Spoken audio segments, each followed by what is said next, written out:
Hello viewers, আসসালামু আলাইকুম। আশা করি সবাই ভালো আছেন। আপনাদের দয়া আল্লাহর রহমতে আমি অনেকটা ভালো আছি। তো ভিউয়ার্স, বরাবরের মতো আজকে আমি আপনাদের মাঝে আবার একটি বশীকরণ নকশা নিয়ে আসলাম। তো ভিউয়ার্স, আপনারা থাম্বনেল দেখে বুঝে গেছেন যে এটি কী ধরনের হতে যাচ্ছে বা এই নকশাটি কী কাজে লাগানো হবে। তো ভিউয়ার্স, আপনারা শুধু এই নকশাটি আমার বলা নিয়মে আমি যেভাবে বলবো সেভাবে করে শুধু নকশাটি আগুনে জ্বালিয়ে দিবেন। সঙ্গে সঙ্গে ভিউয়ার্স, আপনার কাঙ্ক্ষিত ব্যক্তির শরীরে একদম যৌন জ্বালা সৃষ্টি হয়ে যাবে ভিউয়ার্স। এক কথায় আপনি নকশায় আগুন জ্বালাবেন আর মেয়ের যৌবনে আগুন জ্বলবে। তো ভিউয়ার্স, আপনারা কীভাবে কাজটি করবেন আমি আপনাদেরকে ভিডিওর মধ্যে বলে দেব। আপনারা ভিডিওটি না টেনে না স্কিপ করে প্রথম থেকে শেষ পর্যন্ত দেখতে থাকুন। আর ভিউয়ার্স, এই কাজটি করার জন্য আপনাদেরকে যে কোনো একদিন বেছে নেবেন, মানে যেদিন আমার মতে মনে করেন যে শনিবার অথবা মঙ্গলবার, ঠিক আছে?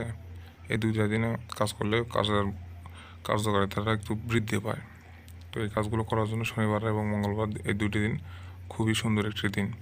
তো আপনারা চাইলে যে কোনো দিন করতে পারেন, সমস্যা নেই, কিন্তু আমি বলবো যে শনিবার অথবা রবিবার, না, শনিবার অথবা মঙ্গলবার, এই দুটো দিনের মধ্যে যে কোনো একটা দিন বেছে নেবেন। নিয়ে আপনারা পাক পবিত্র অবস্থায় মনে বিশ্বাস স্থাপন করে পাক পবিত্র অবস্থায় নিজ রুমে প্রয়োজনে গোসল করে নেবেন। নিয়ে আপনার নিজ রুমে আসন পেতে বসবেন, গায়ে সুগন্ধি মেখে নেবেন এবং আগরবাতি বা ধূপকাঠি যেটাকে বলা হয় রুমের মধ্যে জ্বালিয়ে দিবেন। চার কোণায় চারটা, মানে রুমের চার কোণে চারটা আগরবাতি বা ধূপকাঠি জ্বালিয়ে দেবেন। দেওয়ার পরে আপনারা এই নকশাটি অঙ্কন করবেন। আমি যেভাবে অঙ্কন করছি ঠিক সেভাবেই অঙ্কন করবেন আপনারা। তো আপনাদের বোঝার সুবিধার্থে আমি আগের থেকে অঙ্কন করে রেখেছি। আশা করি আপনাদেরকে এটা কীভাবে আঁকতে হবে এতটুকু অবশ্যই আপনারা বোঝেন। এতটুকু বিশ্বাস আমার আছে যে আপনাদেরকে এটা না দেখালে চলবে। সেই জন্য আমি আগের থেকেই নকশাটি অঙ্কন করে রেখেছি, যাতে আপনাদের কম সময় নষ্ট হয় এটা এই ভিডিওটা দেখার জন্য। তো ভিউয়ার্স, এই নকশাটি আপনারা সুন্দরভাবে লাল কালি অথবা জাফরান কালি দিয়ে লিখবেন। জাফরান কালি দিয়ে লিখলে বেশি ভালো হয়। তো জাফরান কালি অনেক জায়গায় পাওয়া যায় না। তো যদি জাফরান কালি না পান তাহলে লাল কালির কলম দিয়ে লিখলেও হবে। তো লেখার পরে এই যে নিচে মেয়ের নাম, তারপরে বাবার নাম দিবেন। দেওয়ার পরে ছেলের নাম দিবেন, দিয়ে ছেলের বাবার নাম।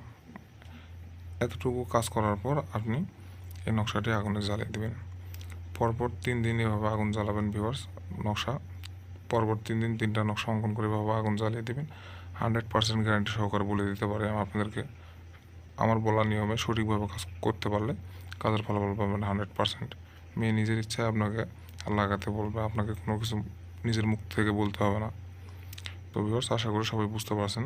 তারপরে যদি কোনো সমস্যা থাকে তাহলে ইমোতে অথবা কমেন্ট বক্সে আমাকে জানাতে পারেন। সবাই ভালো থাকবেন। আসসালামু আলাইকুম।